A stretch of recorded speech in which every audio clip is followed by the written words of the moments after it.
This is a short video on myopia and hyperopia. I forgot that I said that was on the test. Um, so we will skip past all this unnecessary, and we'll get to what myopia and hypermetropia are. So you need to know a little bit of background on the eye. You have to know that there's a thing called a lens. This lens is convex, as in it's converging in nature, and it should form an image on the back of the retina. So that's where the image should be formed, and if the image exactly forms, like if this is the eye, and the image converges exactly on the retina, like that point right there, that means you have a sharp, clear image. Unfortunately, these are defects, as in, I said hypermetropia here. It's also called hyperopia. They are the same things. I will be using hyperopia on the test and in this video, so don't get confused. So the reasons we have to know for myopia and hyperopia, there will be some, now that I'm thinking about it, there probably will be a multiple choice question on the reasons behind myopia and hypermetropia. We have to know that myopia is caused when the lens is too strong or the eye is too long. So which one do I have first? I think I have myopia first, so we'll do myopia. So myopia occurs when the image is formed in front of the retina. So the image you can see here is where these two light rays are meeting, and they're being formed in front of the retina, as in they're not reaching the retina properly. So this could happen if the lens is too strong, so if it converges the light too much, or if the eye, instead of looking like a normal shaped eye, is elongated for some reason.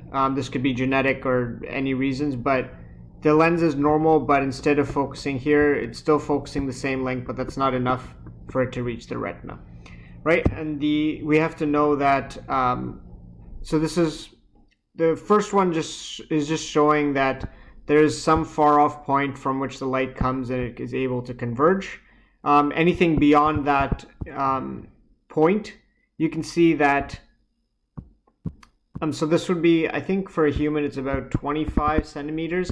Anything beyond that uses like distance vision. So even if you have myopia, for example, you can still see, you can still read books and stuff without any problems, right? So this is the so-called far point. Anything in front of this, the lens has no problem in focusing. It's just beyond that point. So anything that's far away, when the parallel rays of light come, they focus too much, again, because of two reasons. Either the lens is too strong or the eye is too long. And so the correction, this is the important part, you have to know the correction for myopia is to use a concave lens or a negative meniscus. Again, I will probably tell you that the negative meniscus is, I'll give you a hint, like it's just like a concave, double concave, it's thin in the middle and thick at the sides, right? So this is what a negative meniscus kind of looks like that. But you have to know that that's how it's corrected. It's using a diverging lens. That's how you correct, because you need to diverge the rays a little bit before they converge, so that when they converge, it's basically correcting for the extra strength of this lens, so to speak, if the lens does have extra strength, right? So it's kind of diverging it so that the extra bit is canceled off, so that the image is focused on the retina properly. Hyperopia is the exact opposite, either because the image is formed behind the retina. So, and again, this is the exact opposite. Either the lens is not converging enough, as in it has to converge it before, but it's not converging it properly, or instead of a regular looking eye, the eye is like too short. So the normal lens converges normally, but the eye just being the retina is too far in front, and so the image is formed behind the retina. And so the correction for that is, again, the exact opposite. You need more converging power. So you're using a convex or converging lens or a positive meniscus lens. Right? You can see that there's a certain near point in front of which you have trouble focusing. So any point that's closer to your eye than the near point will form an image behind the retina. And again, my hyperopic or hypermetropic eyes have no trouble seeing from distance, from far away, right? The focusing there is no problem. It's just anything in front of this so-called near point is not focused properly. It's focused behind the retina. So you need an extra convex lens to correct that focus. And that's all you need to know basically for the video. You need to know the reasons for hyperopia, and myopia, both of them, right? This. You need to know whether the image is formed. For myopia, you have to know the image is formed in front of the retina. For hypermetropia, it's formed behind the retina.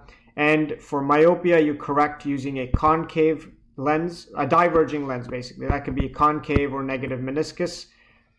For a hyperopic eye, you correct using a converging lens, and that could be a convex or a positive meniscus. So that's pretty much everything you need to know for this part of the test, basically. Okay, good luck, study well. I will see everybody tomorrow, or tonight if you're on the webinar.